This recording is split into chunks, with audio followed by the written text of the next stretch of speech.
So hello, everyone. Tonight we'll be talking about myofascial release, or as we like to call it, MFR.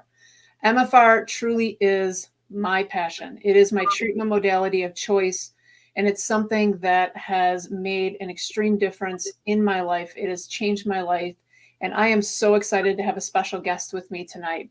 Lillian Quandt is a fellow expert myofascial release therapist, and we will be talking about healing with myofascial release, as well as sharing many of our own experiences that we've had through our healing journeys, hoping that it will help some of you through your journeys. So Lil is the founder of Peaceful Hands Massage out of Sun Prairie, Wisconsin. She founded it in 2003.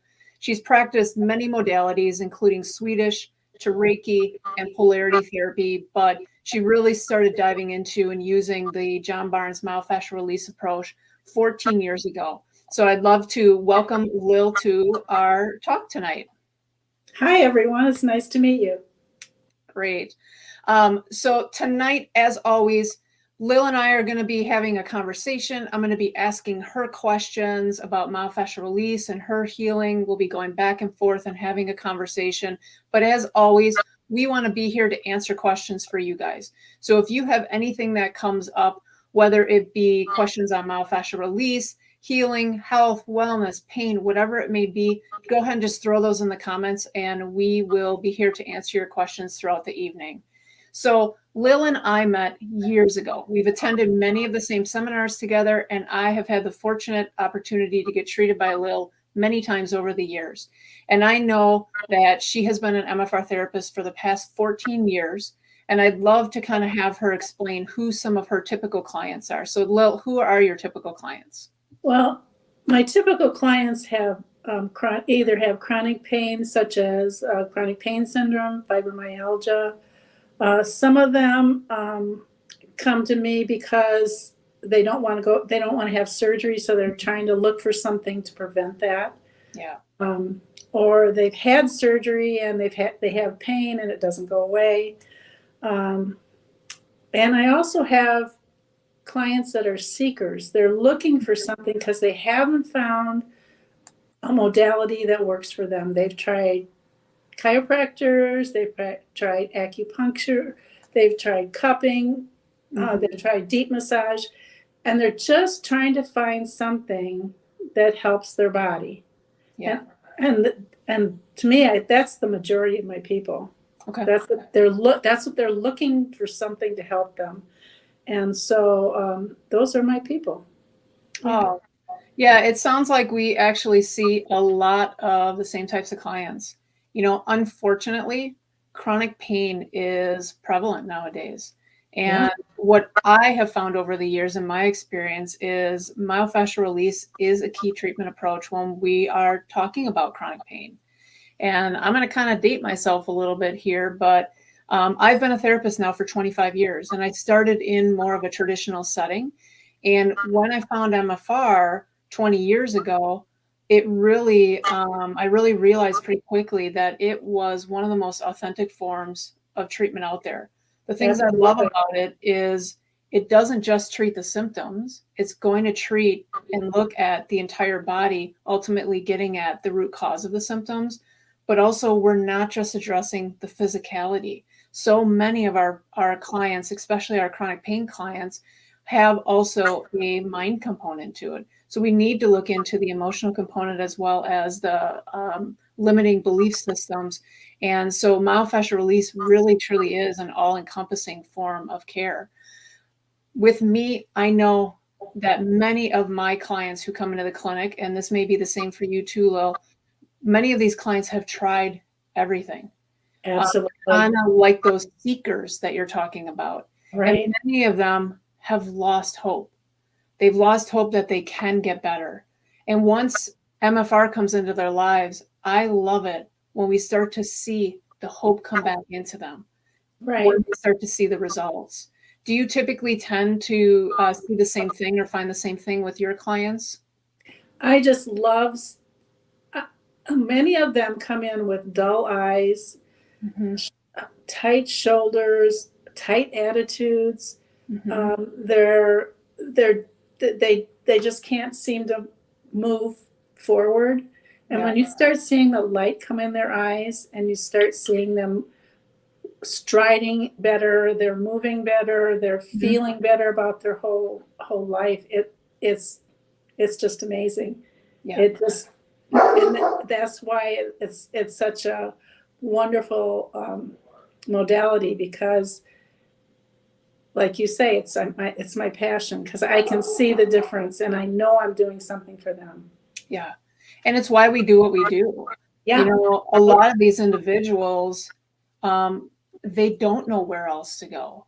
And yeah, it is amazing when that light comes on in their eyes and you start to see them being able to do the things they haven't done in years. Maybe that is getting on the floor with and play with their grandkids, Yeah. or maybe it's even just going for a hike or a walk. These things may seem very basic for many of us, but for someone that's been struggling and has had a limited quality of life, to see this life come back into them and see them starting to live again, it is one of the most rewarding and amazing things that we can provide for our clients. Yeah, I agree. Yeah. Yeah. So I also love it when, and I don't know if you've had this experience, but many of my clients, when they find out that we continue to do our own healing, they're shocked because they think that as therapists, we're perfect. Right. We don't have any issues. We We do don't have no any wrong. discomforts. We're perfect. But, you know, in all reality, we have the same exact struggles that majority of our clients have. The difference that we have is we've learned the tools through MFR to help us navigate through these healing journeys. So I would love to talk a little bit more about maybe a pivotal point in your own journey, what you learned from it, what you maybe took away from it, because I think it will help some of our listeners. Sure.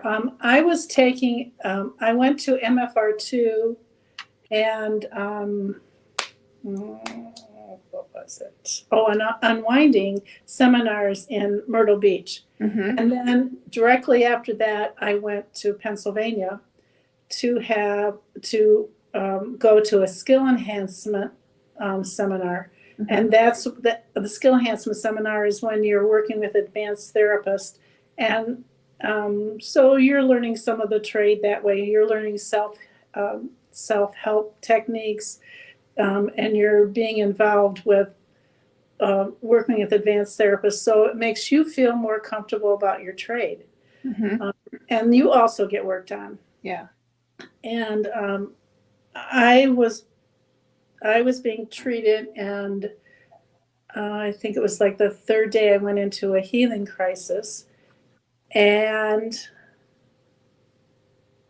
after that, I had the opportunity to walk away from my pain. I was just able to say, I don't need this anymore. It doesn't serve me. Yeah. I started to feel more joyful in life, and it was really life-changing. And I changed the story of my past. I didn't have to be a victim anymore. I had the control. I could make my own story. Yeah. And that was amazing. You're like, this is easy. Mm-hmm. And it took me so long to get there.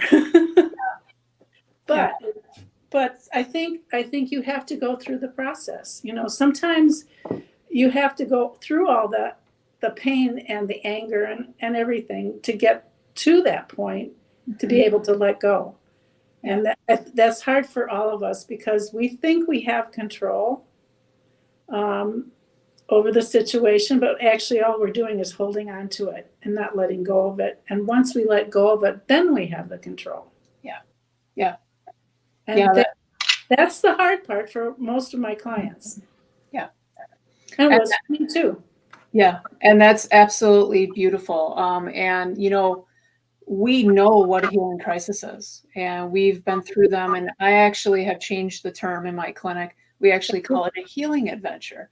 That's cool. I like that. Yeah. So crisis kind of has that negative connotation for a lot of people. So an adventure is something that we're going through. And those healing adventures, they can be so hard to go through in that moment. But because it's bringing up and stirring up a lot of that old past, it's stirring up a lot of those beliefs, those feelings, those emotions, those physical sensations. But Right. when we come out on that other side, it's absolutely magical. Just like you had, where you felt peace, you felt more joy in your life. And that's what Right. we're all looking for. And so, healing, crisis, or adventure is really an exploration and allowing us to go, it lets us go much deeper. It processes a lot of those old traumas that we've been dealing with. So, can you? It might be helpful if we kind of talk about a little bit what kind of a healing crisis is like for us, or what did you feel going through that? I know I've gone through them, and I'm happy to share my experience as well. But what would you say kind of that experience was like for you? Well, I actually, while I was being worked on, I actually relived the abuse. Hmm. And then I had a lot of emotional tears and feeling the pain. And um, John and three other people were working on me, and um, John said, "Can you just run out of in your mind? Can you just run out of the room and let go of that?" Hmm. And that's what I in my head. That's what I did. Yeah. So I was able to run out of the room and change that story. Um, and then he said, because Herb was my husband was also there, and he said, "We're all going to leave the room, and Herb, I just want you to hold her." Mm. Beautiful. And that did amazing things. Hmm. And there were just a lot of tears involved, just a lot of emotional upheaval. Um, yeah. Yeah. Yeah. And I'm so glad that you had such a safe and supportive space to allow it to happen. And that I think that's something that's really important to bring into the limelight for individuals is when we are doing these deep healings, um, there can be a lot of emotions that come up, just as you had experienced. And we, as MFR therapists, our main role is to create a very safe and supportive environment for you to be able to emote and allow and process through these things that you went through, and then dialogue with you to help you come out that other side. And just as John had done with you, is dialoguing for you, helping you let go of that and helping you move forward. Right. I think that that's an important thing to share with individuals. Do you have any comments on that at all? Um, I tell my people that I'm here for you, whatever happens. This is a safe place. You can whatever you need to do, just do it. Yeah. It's not about me. It's Mhm. about you, Yeah. and I'm just here to support you. Yeah. Absolutely. And it's And really important. that's what I think is such a beautiful thing about the myofascial work is there can be a lot of tears and a lot of fight and a lot of things like that, but we're always there just to create that support system Right. for our clients. And Yeah. it allows them a very safe place to be able to let go of something that they've been holding on to for so long that is really just eating them up inside. It's kind of like a volcano ready to burst. And we want them to burst in a really safe environment that is healing for them and not somewhere that is going to be unhealthy for them. So I'm glad that you had that, and it's amazing that you had that experience with your husband. So her husband Herb is also expert level myofascial release therapist. So he was able to be there and support her through that, and that's just I think that's amazing. Yeah. Yeah. Yeah. I my I think my clients, it takes them a while to realize that it is a safe place. Sometimes it takes a couple of times to be with me, and then Yeah. all of a sudden they walk in the room and you can just feel that they're saying, "Oh, this is okay. I can be what I want to be here. Yeah. I don't have to be anybody special and or do anything." And also, they come up. They haven't realized that they have tamped down this emotion. They've Mhm. Some of them have even forgotten about it because they don't want to think about it. So it's tamped down, and so when it comes up, they're so totally surprised. Mhm. Yeah. Um, and and they just feel like I let go of something I didn't really need. I just feel so relieved. Yeah. Yeah. I remember the first time that I was actually in the women's health seminar, and I was a partner of someone. And I had been at the seminar before, and it was the first time ever that I allowed my voice to emote. And when I'd been told for years, let the voice out, let the voice out. And I would say, there is no voice. Like I was angry at it. I'm like, stop telling me what to do. Cause I wasn't at that place. I wasn't at that level to feel that yet. Right. And so when that voice came out, it was like, it was not me. It was, and even my friend said, was that you? I'm like, oh yeah. Like it was the most authentic and raw emotion that I've ever felt. And so that's what myofascial helps you to be able to do, is really get into those deep spaces that we're holding on to a lot of past feelings. And my pivotal moment for me comes back to my first T for T. So a T for T is when we as therapists get the opportunity to go out to one of John Barnes's clinics and get treated for 3 to 4 hours a day for 5 days. And it's extreme intense healing, but I got to tell you, it's so worth it. And during my treatments, I realized I was the great Houdini. And I was one of those individuals that would skip out and skip past my restrictions and all those areas that I needed to feel into in order to process and heal. It was my way of avoiding what was actually there, but I didn't realize that I was doing it. Well, the therapist that I was with, she kindly nudged me to stay in it and to not skip out. So I got to feel what that was like to be supported, but to allow myself to go into some of those really uncomfortable feelings. And wow, I got to tell you, that experience made me really realize I was missing out on a lot. It Yes. taught me how to really stay put, to really start to feel into my body, which is critical with myofascial release and critical with healing. Because if we aren't allowing ourselves to feel, we really aren't going to heal on that deep of a level. We're kind of healing on the surface. We can still get great results, but we're not going to get that true authentic healing. Right. And you personally have told me, because I'm really good at unwinding, because I'm like, okay, I can avoid that. I'll get rid of that. Mhm. I'm not going to get there. And you'd say, okay, let's just stay right there. And you've helped me a lot with that. So yeah, I gently nudged you. you gently nudged me, right? Yeah, absolutely. So, Lil, when you're working with clients, what are 2 to 3 things that you really do feel that every client should know or understand about their healing journey and myofascial release? Um, you are in control of your own healing. Hmm. You have all the choices. You don't have to go into it at any particular time. It's up to you what you want to do. If Hmm. I'm working on you and it feels uncomfortable, or you feel like I'm pressing too hard, or you don't want to go into that emotion right at this time, you can just tell me halt and I will stop, and we can just do what you need to have done for that day. Yeah. It's your choice. You have the control. And I think that's really important, because many of these people have not had the control in the past, Hmm.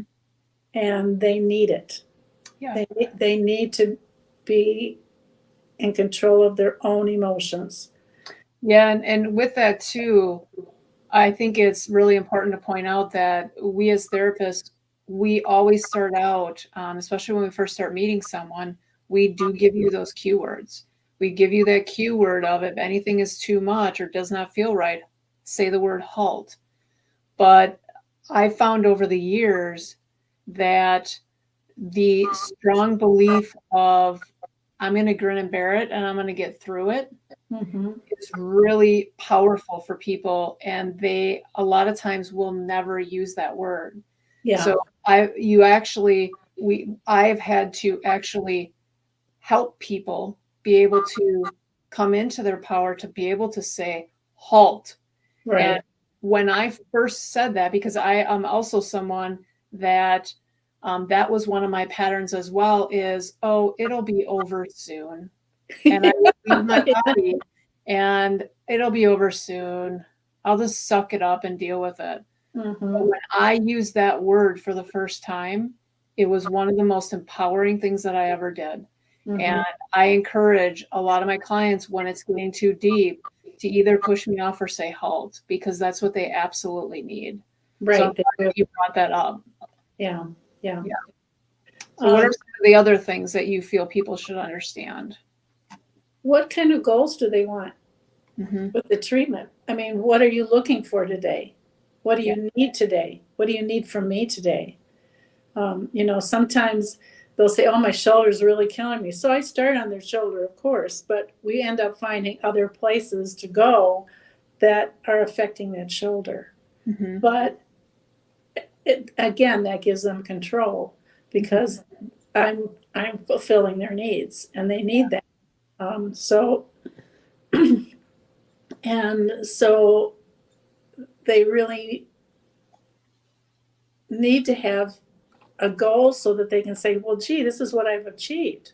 Hmm. And maybe they don't say it in the room at the time, but when they come back, I'll say, well, how was your week or your 2 weeks or whatever? How how did you feel? How are you doing? And they'll say, you know what?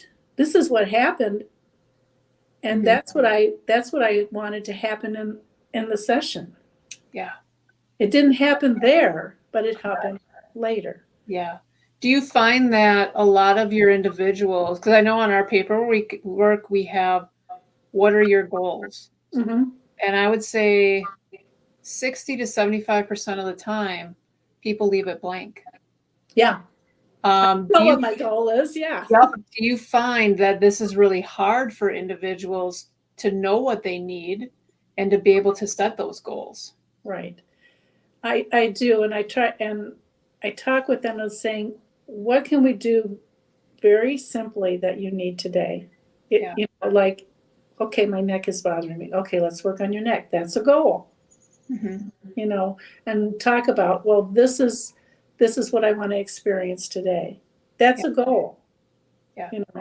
It doesn't have to be, I want to, hike the Himalayas, Yeah. and Yeah. most people think it has to be something really huge.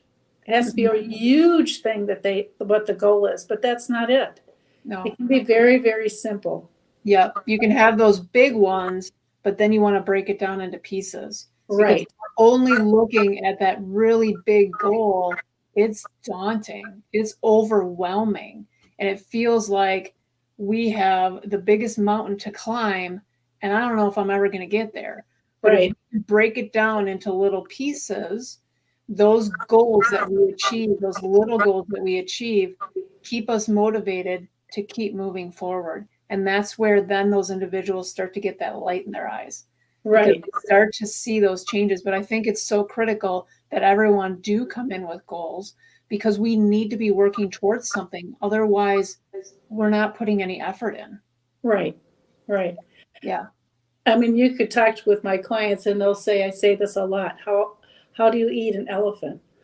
One bite at a time, right? You don't take Because you one. can't eat the whole thing. That's great. So, So, do you have any other tips for individuals? um, well, sometimes they ask me, well, how often should I come? Because they're used to going to chiropractors. They're used to going to people that say, well, you have to come for 10 visits, Yeah. right? I can do this in 10 visits. Well, I don't know what we can do, but I suggest that they come, a couple of times, within a month.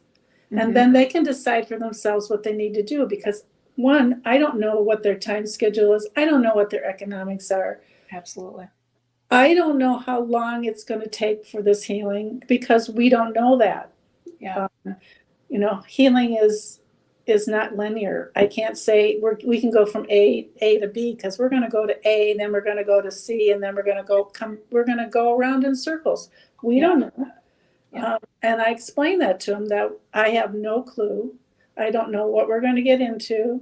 Um, so it's really up to them what they want to do. Yeah. And sometimes people will say, oh, well, I'm going to come, once a week for a couple of months and then see what happens. Or I'm only going to come once a month. And then as we're moving along, they might say, well, I want to come next week, or I want to come in 2 weeks after we've been working for a while. Yeah. So they get to decide what they want to do, because it's not up to me. Yeah. Yeah. And when our new clients come in, we have kind of, we give them the recommendation that at least for the first 3 to 4 sessions, we would love to see them if they can do it once a week. Because what we've found is, especially when someone is coming in new, they've had a whole lifetime to develop these restrictions. Right. If I'm only seeing someone once a month, I'm not going to make the change because they're holding their bracing patterns are going to come back in. So what we want to really do is to start to dive into that. And we found that once a week for the first 3 to 4 weeks, we'll give them a better picture of understanding how this work can help them. And then throughout that, we're starting to readjust and meet them kind of within their needs as well. Because most people typically tend to know within those first 3 to 4 sessions how this work will help them. Right. Yeah. Yeah. Yeah. They're pretty amazed, actually. Yeah. Yeah. Yeah. So I'm here with Lil Quandt, and we are talking all things about myofascial release and sharing a lot of our experiences through our own healing. So anyone that's on, if anyone has any questions about myofascial release, health, wellness, pain, anything like that, go ahead and throw them into the comments, and we will go ahead and be answering them throughout the evening. So, well, I know we've talked in the past that throughout your own healing journey, you've really learned how to be more gentle with yourself. And I know this is something that is really difficult and hard for so many of us. So can you share some of the things that have helped you become more gentle with yourself? Yeah. I usually in my sessions, I was always angry and fighting and struggling and pushing and screaming. Mm-hmm. and and that went on for years. It wasn't just months or weeks. It was a couple of years at least. Remember. Yep. And so one of my therapists said, what if it was easy? Mm-hmm. And it was like, what? What did she just say? What? What the hell is she talking about? That's right. Yeah. And I just felt my body relax. And it was easy. Yeah. And so it was. Yeah. It was just as simple as that. But it just took me a while to get to that point. Yeah. And the easier you are on yourself, the easier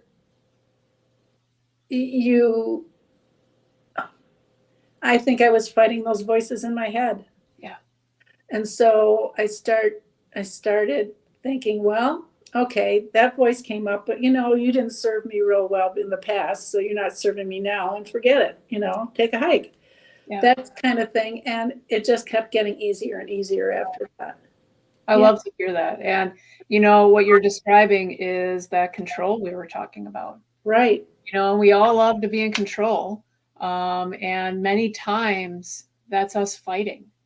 And it's really hard for us to be able to surrender, to be able to just trust, and to be able to kind of go with that flow. For many of us, it's that fear of the unknown. Right. You don't like changes. What it's going to be, these uncomfortable feelings. And that holding on to control is so common for so many of our clients. I remember I had a similar experience with you that you did. I was again at a seminar, and I had been fighting and fighting and fighting. And part of my fighting was a avoidance and a disconnect. And I heard myself say, it's okay, you're safe, go in and feel.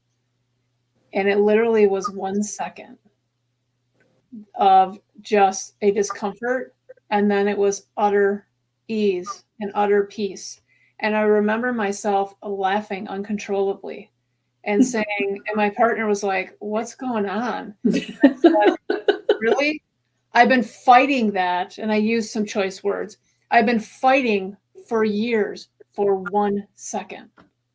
Yeah. And so sometimes it just takes giving up the fight and what's underneath that fight. And that's another thing as MFR therapists, we're always looking for patterns. Right. We are always fighting what's underneath that fight. If we are always crying, what's underneath those tears? And usually there's an emotion that is deeper underneath that we need to tap into in order to take that next step further. Right. Yeah. Yeah. Yeah. So for me, kind of one of the things for being more gentle with myself, because I've learned this as well over the years, is the first step for me was just awareness. So many times when we are trying to maintain that semblance of control, I kind of tell my clients it's kind of like you have your foot on the accelerator and the brake at the same time. Mm-hmm. And boy, I got to tell you, that is literally exhausting It to be is. like you got your foot on the brake and the accelerator at the same time. So I sometimes use that visual of what would it feel like to take my foot off both and just kind of go for the ride. Yeah. And when I was out at one of my T for T's or a skill enhancement, I can't remember which one, another visual that someone had given me was they said, it's like you're always trying to drive the bus. And driving the bus is that being in control. And so they said, what would happen if you allowed yourself to go to the back of the bus? And so I was like, and so that visual comes in when I feel like I'm trying to make something happen or I'm trying to force something. Mm-hmm. I say, what would happen if I go in the back of the bus? And so I see myself going into the back of the bus, and it's like, yeah, let's just go for the flow. Let's just go for the ride. And, when we initially start to let go and surrender, we may only be able to go as far as the seat right behind the bus because we're so used to holding on. Right. So make a goal that each time I'm going to go back one more seat and I'm going to go back one more seat and just chip away at it. It doesn't all need to happen at once. And I think that's one of the most important things. It's about chipping away. That way it's not as overwhelming. So there are going to be times that we want to go into that control. So just give ourselves permission to be gentle and go along with the flow. Is there anything else you want to kind of say on that, Lil? No, you said it perfectly. Yeah. Sometimes you have to take baby steps. Yeah. Absolutely. Otherwise it's that mountain. Yeah. Let's take that first step. Mm-hmm. Yeah, absolutely. Is there anything that you'd like to share with our listeners about anything that you're grateful for that you've learned through myofascial release? Everything. Everything. It's like it's a whole new world, and it opened up so many things for me. It changed my attitude with family members. It changed how I perceive things. Sorry, my dog just. That is okay. I love animals. It's just saying it changed my perception on life and on things that were happening in the world. It made me feel so grateful for the life I have, because I think many times when we're hurting, we are like we are so tight and so small. Mm-hmm. Like it's often said in seminars, we're afraid of our own brilliance. Yeah. And as you get into MFR more and you get treated more, you feel brilliant. You start feeling like you have the ability to do many things that you didn't think you had the ability to do in the past. Absolutely. That's coming into your power. Yeah, coming into your power. Yeah. And so many times when we start this work, we don't realize it, but we are stuck in that victim mode. Right. And we need someone to help us understand that and help us be able to get out of that, to find what it's like to come in and be empowered. Right. Yeah. That's beautiful. I love that. And for me, I love, and one thing I'm grateful for because I've taken it into being a life principle is the main principle of myofascial release of never forcing. Um, Right, and never forcing goes in MFR, but it goes in life. And this to me has been life changing for me. So a lot of times, if I feel like I'm pushing and trying to make something happen, I realize that I'm always meeting up against resistance, right, always meeting up against tension. If I feel into my body, I'm always tense, I'm always resistant. And so the moment that I can acknowledge that and see that happening and step back and just kind of stay at that barrier, that's the moment I surrender. And that's the moment that I'm more gentle with myself and the right things come my way and they start to happen. So right. I love that about myofascial. Yeah, Um, that's amazing. Yeah. yeah. Do you have any other thoughts when it comes to kind of just healing for individuals? I think it's very important that you do your own self treatment too. Yeah.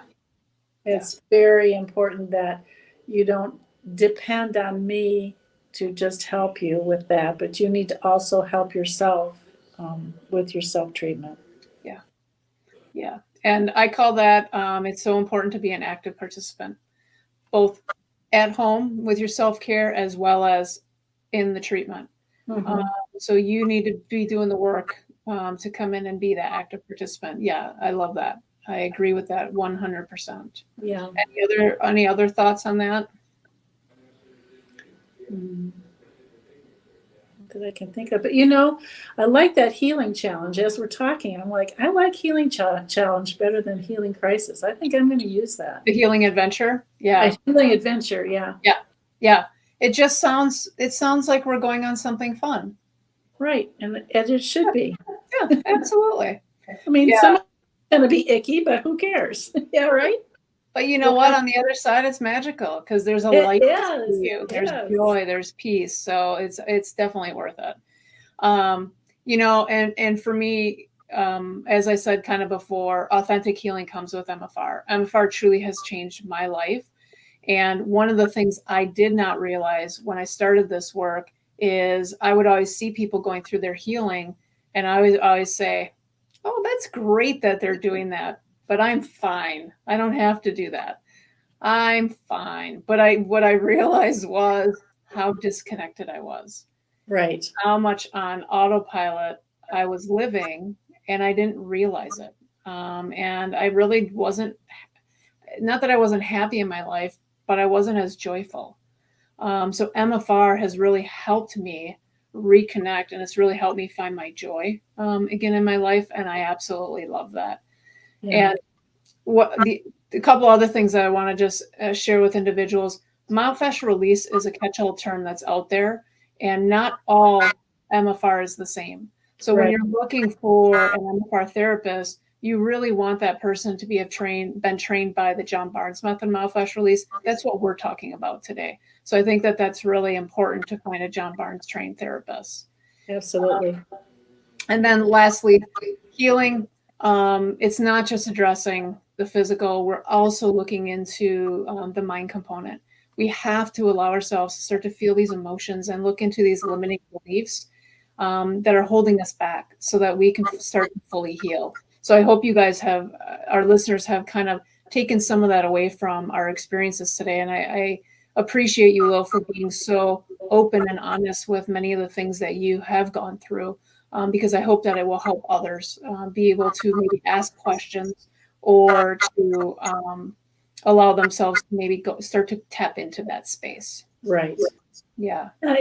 Another thing that myofascial has helped me with is things like boundaries, because when people have been abusive to you when you're younger, you have no boundaries. Mm-hmm. They have the control. You have no boundaries, so you don't treat other people effectively with boundaries. So then you learn the boundaries and you learn how to be more compassionate with people and to back off when they need the space. Yeah. Yeah. Yeah. Um, Absolutely. And Lil, you just said the big B word. That's a hard word for many people. It is. Those boundaries, setting boundaries, and being able to pull back and know when someone needs you to step back, those are critical. And so I love that you brought that piece in. Yeah. Good. Do you have, we're coming to a close kind of on our evening, but do you have any last thoughts for any of our listeners that you would like to share?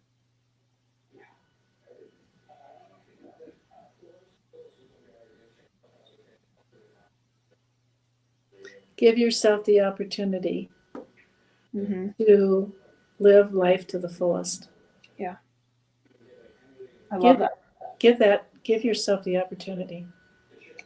And know that you deserve that And opportunity. you deserve it, right? Yeah. Everyone deserves that. I think, yeah.